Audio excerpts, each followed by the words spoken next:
Welcome to my YouTube channel. उम्मीद है computer fundamental के इस पूरे सीरीज का आप फायदा उठा रहे होंगे। और नेटवर्किंग का कंसेप्ट अभी चल रहा है हम लोगों का, जिसमें 2-3 वीडियोज ऑलरेडी देख चुके हैं हम लोग। आज का जो टॉपिक है वो OSI मॉडल है, जिसको लेके हमेशा प्रॉब्लम बना रहता है। कौन सा लेयर क्या काम करता है, किसके क्या एडवांटेजेस हैं, क्या डिसएडवांटेजेस हैं। तो बहुत आसान शब्दों में मैंने कोशिश किया है हर एक कंसेप्ट को समझाने का। सारे नोट्स दिए हुए हैं, to the point, to the topic. तो आप कोशिश करें उनको नोट डाउन करने की। आगे टॉपिक्स देखें हम लोग, तो अभी तक जितना पार्ट कवर अप हो चुका है उसमें से आज जो पार्ट हम लोग कवर करने वाले हैं वो है OSI model, open system interconnection जिसको बोलते हैं। तो आज क्या क्या पढ़ेंगे हम लोग उस पर एक नज़र डाल लेते हैं। तो OSI मॉडल में 7 लेयर देखेंगे हम लोग: application layer, presentation, session, transport, network, data link, as well as physical layer. और तीनों ट्रांसमिशन मोड्स पढ़ेंगे हम लोग। सिंप्लेक्स क्या होता है, हाफ डुप्लेक्स क्या होता है, फुल डुप्लेक्स क्या होता है। तो उम्मीद है लेयर्स पे कम से कम आज आपका कंसेप्ट क्लियर होने जा रहा है। काफ़ी अच्छा नोट्स आपको मिलेगा और सारे डाउट्स दूर हो जाएंगे। एग्जामिनेशन पॉइंट ऑफ व्यू से अगर देखा जाए तो लेयर से सवाल बहुत ज़्यादा आते हैं, खासकर CCC के एग्ज़ाम्स में या फिर गेट्स वगैरह के एंट्रेंस एग्ज़ाम में। तो आपको मेहनत करनी होगी, केवल इतना कि कॉपी उठाना होगा, कलम उठाना होगा और सारा नोट्स लिख लेना होगा। स्क्रीनशॉट्स भी आप ले सकते हैं और अच्छे से आप अपने नेटवर्किंग की तैयारी करें। तो चलिए बिना समय गंवाए अब टॉपिक को आगे बढ़ाया जाए हम लोग और शुरू किया जाए कंप्यूटर नेटवर्क का अगला पार्ट। तो सबसे पहले तो OSI मॉडल कौन कौन से होते हैं, ये है क्या, इनका यूज़ क्या है, इसका डेफिनेशन, इसके बारे में, इसकी हिस्ट्री, ये सारी चीज़ें समझे हम लोग।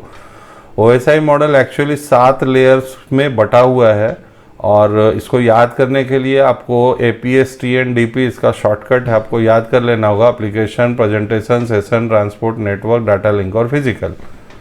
OSI का फुल फॉर्म होता है ओपन सिस्टम इंटरकनेक्शन और इसे डेवलप किया गया था ISO के द्वारा, इंटरनेशनल ऑर्गेनाइजेशन फॉर स्टैंडर्डाइजेशन, 1984 में। इसका कंसेप्ट ये था कि जो भी ये OSI है इसे एक प्रोसेस ऑफ कम्युनिकेशन बनाया जाए, ताकि 2 अलग अलग कंप्यूटर्स को अगर एक नेटवर्क पे जोड़ने चले हम लोग तो ये 7 लेयर से होके गुजरना पड़ेगा।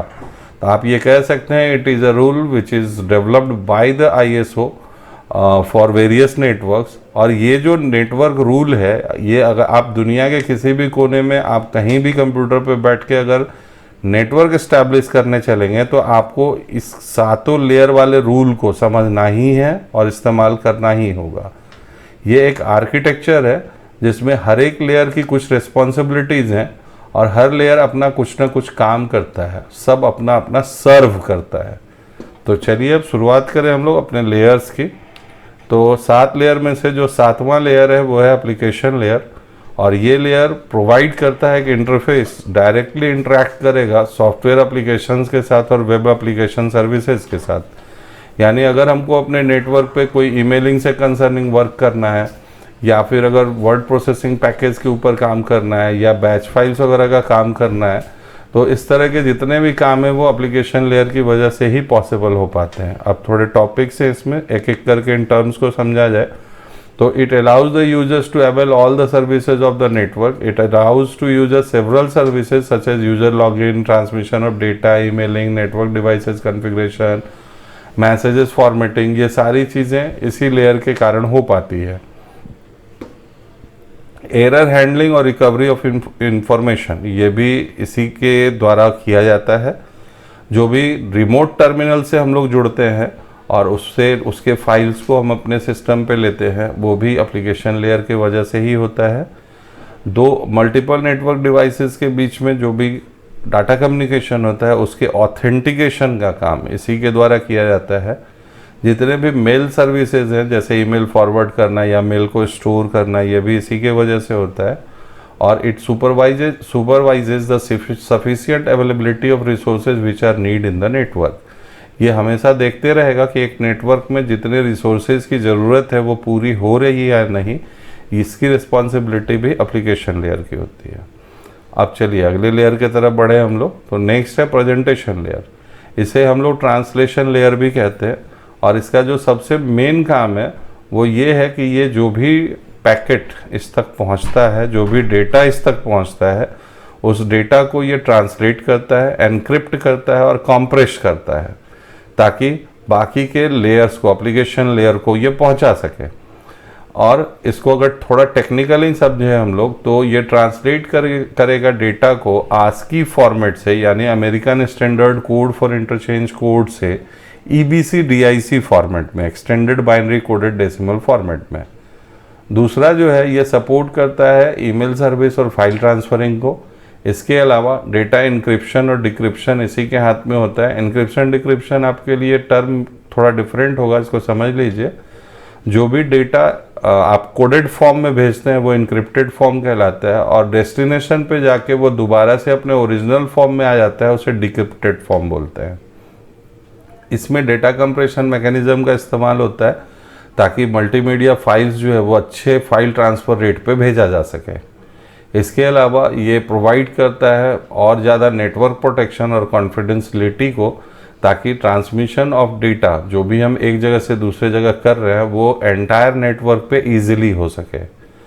ये जो लेयर है ये काफ़ी फ्लेक्सिबिलिटी प्रोवाइड करता है डाटा ट्रांसलेशन की, और जिसकी वजह से जो भी सर्वर्स और कंप्यूटर्स या मेन फ्रेम कंप्यूटर्स जुड़े हुए हैं एक नेटवर्क में, उनसे कम्युनिकेशन, मतलब उन पे डाटा का कम्युनिकेशन बहुत प्रॉपर तरीके से हो जाता है, क्योंकि वो उसी फॉर्म में उनको डाटा प्रोवाइड करके देगा जिस फॉर्म में उनको चाहिए।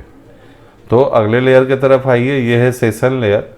This layer has the responsibility of managing, establishing, synchronising and terminating all sessions in between local and remote application. इसको हम लोग ऐसे समझ सकते हैं कि अगर एक कंप्यूटर से या एक इंसान से दूसरे इंसान की को बात करनी होती है तो वो कुछ देर के लिए एक दूसरे से कनेक्ट होते हैं, डाटा कम्युनिकेशन करते हैं, और फिर जैसे ही वो काम ख़त्म हो जाता है सेशन ब्रेक हो जाता है। ये जो लेयर है it is also responsible for opening and closing communication between the two devices. अब इसके कुछ टिप्स हैं, जो टॉपिक्स हैं मेन, वो याद कर लीजिए।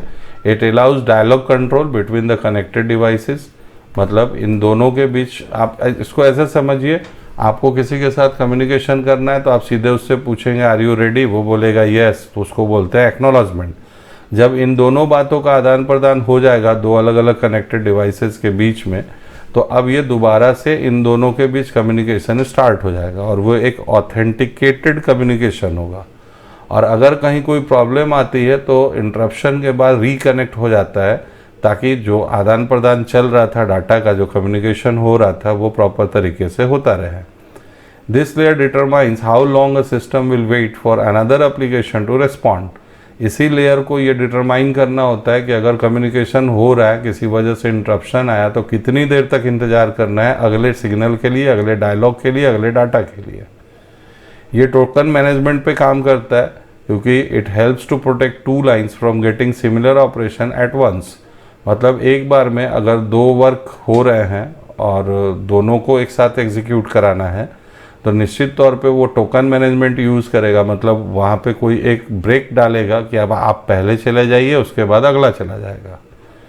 ये चेक पॉइंट्स ऐड करता है ताकि सिंक्रोनाइजेशन हो सके प्रॉपर तरीके से पैकेट का। जैसे 100 मेगाबाइट का कोई फाइल है वो ट्रांसफ़र करना है, तो सेशन लेयर उसे उसमें 5 मेगाबाइट पे एक चेक पॉइंट लगा देगा, ताकि ये कंफर्मेशन होते रहे कि जो भी डाटा है वो प्रॉपर तरीके से जा रहा है या नहीं जा रहा है। नेक्स्ट लेयर की तरफ है ट्रांसपोर्ट लेयर, आप इसको कैरियर कह सकते हैं, ढोने वाला। ये layer end to end communication को मैनेज करता है, दो डिवाइसेस के बीच में डाटा को पहुंचाने वाला यही है। और जो भी डेटा उसे सेशन लेयर से मिलता है उसे वो पहले तो छोटे छोटे टुकड़ों में तोड़ देता है, जिसे हम सेगमेंट्स कहते हैं या चंक्स कहते हैं। और before sending it to network layer, transport layer उसे डेस्टिनेशन पे भेजने से पहले रीअसेंबल करेगा, सेगमेंट्स में टूटे हुए डेटा को रीअसेंबल करता है, और तब सेशन लेयर जो उस डेटा को कंज्यूम करता है, मतलब लेता है। ये फ्लो कंट्रोल के लिए रिस्पॉन्सिबल है, एरर कंट्रोल के लिए रिस्पॉन्सिबल है, मतलब जो भी डाटा है वो प्रॉपर तरीके से आदान प्रदान हो without error. Error controlling receiving end पे भी वो करेगा और इंश्योर करता है कि डेटा सही जगह रिसीव हुआ या नहीं हुआ, और कंप्लीटली रिसीव हुआ या नहीं हुआ। ये कंजेशन प्रॉब्लम्स को भी सॉल्व करता है ओपन लूप के द्वारा, और जिसकी वजह से प्रॉपर वे में डाटा कम्युनिकेट हो पाता है। दो तरह के लूप ये यूज़ करता है, एक ओपन लूप कंजेशन कहते हैं, और एक जो है वो क्लोज लूप कंजेशन कहलाता है, जो किसी भी तरह के कंजेशन को डिस्कार्ड करता है, ख़त्म करता है, नष्ट करता है। और इसमें जो हेडर होता है उसमें पोर्ट एड्रेस दिए हुए रहते हैं जिसके थ्रू डाटा कम्युनिकेशन होता है, और उस पर्टिकुलर पोर्ट पे जाके वो डाटा डिलीवर हो जाएगा। पोर्ट से मतलब है यहाँ पे किस सिस्टम पे इस डाटा को देना है। अगला है नेटवर्क लेयर। सबसे इम्पॉर्टेंट लेयर इसको माना जाता है क्योंकि ये जो भी पैकेट्स का आदान प्रदान सोर्स से टारगेट की तरफ होता है वो इसी लेयर के द्वारा होता है। और बहुत सारे नेटवर्क पे जो कंप्यूटर्स लगे हुए हैं उन पे पैकेट डिलीवरी करने का काम नेटवर्क डिलीवरी तो खैर ट्रांसपोर्ट लेयर करता है, लेकिन जो भी रास्ता बताना है वो इसी को बताना है। Network layer is not required for the same link. Network layer वहाँ यूजलेस हो जाता है जहाँ एक ही नेटवर्क हो, एक ही लिंक पे काम करना है। ये फॉरवर्ड करता है हर एक सिग्नल को वेरियस चैनल्स के द्वारा और उसे पहुँचा देता है नेटवर्क कंट्रोलर के पास, work as a network controller, और प्रॉपर तरीके से उस डाटा को ले जाके उस पर्टिकुलर एड्रेस पे डिलीवर कर देगा। It converts all logical network address into physical address format. Gateway, router और भी जितने डिवाइसेज हैं वो नेटवर्क लेयर में यूज़ किए जाते हैं और ये लार्ज पैकेट्स को छोटे छोटे पैकेट्स के फॉर्मेट में तोड़ देता है। It helps to identify better optimal path for fast communication. It establishes the connection between two different kinds of network. ये याद रखिएगा, two different kinds of network. It breaks all packets which are received from upper layer into a small segments. This process is also known as packetizing. Network layer also finds the best physical path for the data to reach its destination and this is known as routing. किस रास्ते से होकर data को जाना है ये choose करना destination तक, इसी का काम है और इसी प्रोसेस को रूटिंग कहते हैं। अगले लेयर की तरफ आते हैं।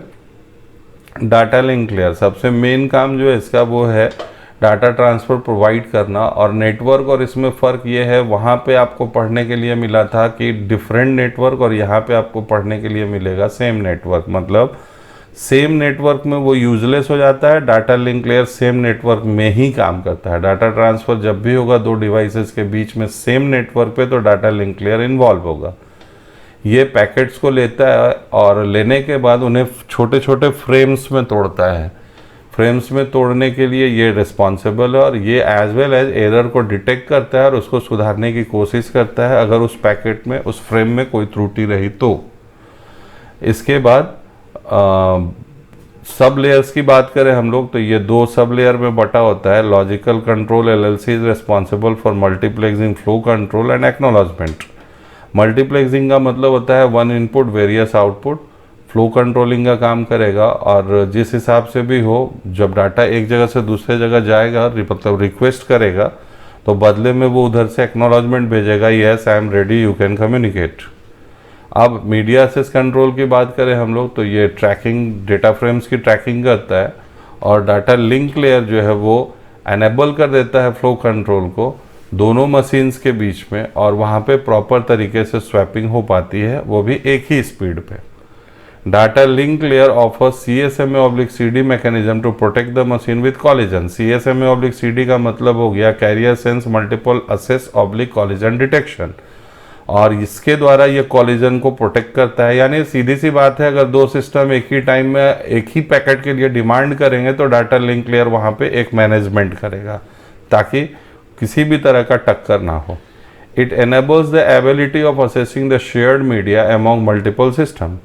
इस लेयर में जो डिवाइसेस यूज होते हैं वो है मॉडेम, स्विच और ब्रिज। नेक्स्ट लेयर जो है हमारा वो है फिजिकल लेयर, और फिजिकल लेयर्स को लेयर 1 माना जाता है। तो नाम से ही आपको लग रहा होगा कि जो भी कम्युनिकेशन होगा उसमें फिजिकल कोई चीज़ इन्वॉल्व होगी।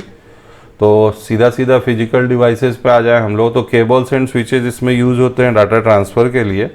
और ये जो लेयर है वो कन्वर्ट करता है बिट स्ट्रीम को, और थ्रू इलेक्ट्रिकल सिग्नल्स वो डाटा आगे ट्रांसमिट होते हैं।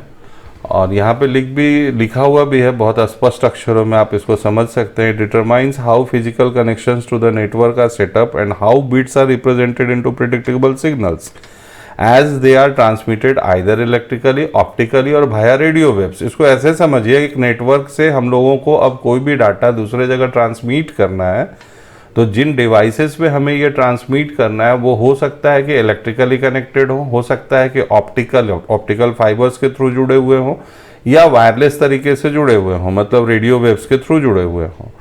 तो it produces the transmission interface in between different network devices and transmission source. दो अलग अलग तरह के भी अगर ट्रांसमिशन वहाँ पे है, मतलब कम्युनिकेशन वहाँ पे है, मतलब डिफरेंट टाइप्स ऑफ नेटवर्क अगर वहाँ पे है, तो ट्रांसमिशन सोर्स के हिसाब से वो डाटा को ट्रांसमिट करेगा। दूसरा, it also specifies the mode where to flow all data in between multiple link network devices. It allows some transmission nodes like as simplex, half duplex and full duplex. अब यहाँ 3 transmission mode की बात हो रही है। Data communication करो तो कैसे करो, तो 3 मोड होते हैं, एक होता है सिंप्लेक्स, एक हाफ डुप्लेक्स, एक फुल डुप्लेक्स। ये तीनों काफ़ी इंपॉर्टेंट है, समझ लीजिए। सिंप्लेक्स ये कहता है कि 2 लोगों के बीच में, मतलब 2 डिवाइसेस के बीच में कम्युनिकेशन तो होगा लेकिन वन डायरेक्शनल होगा, so it is called unidirectional communication, जैसे रिमोट से टीवी चलाना। हाफ डुप्लेक्स मोड ये कहता है कि डाटा ट्रांसमिशन तो होगा रिसीवर और सेंडर के बीच में लेकिन साइमल्टेनियसली नहीं होगा, यानी बाई डायरेक्शनल कम्युनिकेशन होगा। पहले एक तरफ से डाटा चला जाएगा फिर दूसरे तरफ से आएगा, इसीलिए यहाँ पे एक टर्म मैंने यूज़ किया है, but not simultaneously. Full duplex में फुल कम्युनिकेशन होता है, साइमल्टेनियस कम्युनिकेशन होता है, एक साथ डाटा का आदान प्रदान होता है। तो उम्मीद है आज लेयर्स का कंसेप्ट बहुत हद तक आप समझे होंगे। नोट्स को लिखें, आप याद करें, इस कंसेप्ट को समझें और नेक्स्ट वीडियो का इंतजार करें। नेक्स्ट वीडियो और मज़ेदार होगा जो TCP/IP मॉडल पे बेस्ड होगा। आज का वीडियो 100% लेयर्स को लेके जितने भी आपके दिमाग में सवाल होंगे उन सबको आसानी से क्लियर कर दिया होगा। अब कहीं से आपको कोई कन्फ्यूज़न नहीं होगी।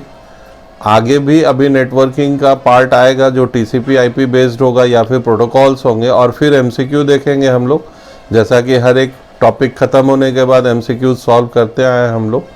तो अगर आपको वीडियो पसंद आया है तो आप प्लीज़ उसे लाइक करें, अपने दोस्तों में उसे शेयर करें और मेरे चैनल को सब्सक्राइब करें। आगे के वीडियोस के लिए आप प्लीज़ सब्सक्राइब किए रहें। नए नए वीडियोस और इंटरेस्टिंग होंगे और सारे वीडियोस आपके कॉम्पिटिटिव एग्ज़ाम्स में आपकी मदद करेंगे। So thanks for watching.